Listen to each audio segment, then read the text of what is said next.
This is the breathing practice for Phase 2, even ratio breath, in yoga called Samavriti Pranayama.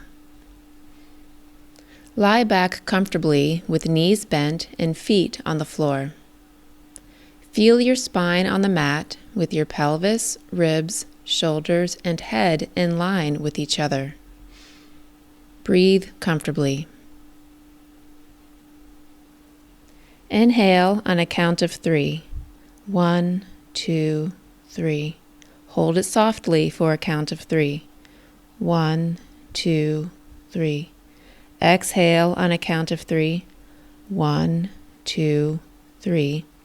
Then keep your breath out for 3 seconds before your next inhalation. 1, 2, 3.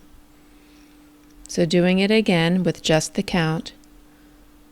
1, 2, 3.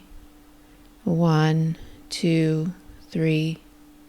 1, 2, 3. 1, 2, 3.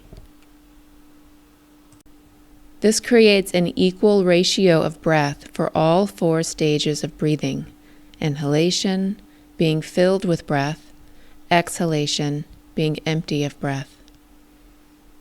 Continue with the even ratio breathing for 10 breath cycles.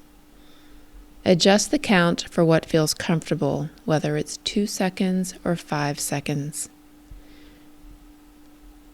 You can count with your fingers so you can keep a soft mind.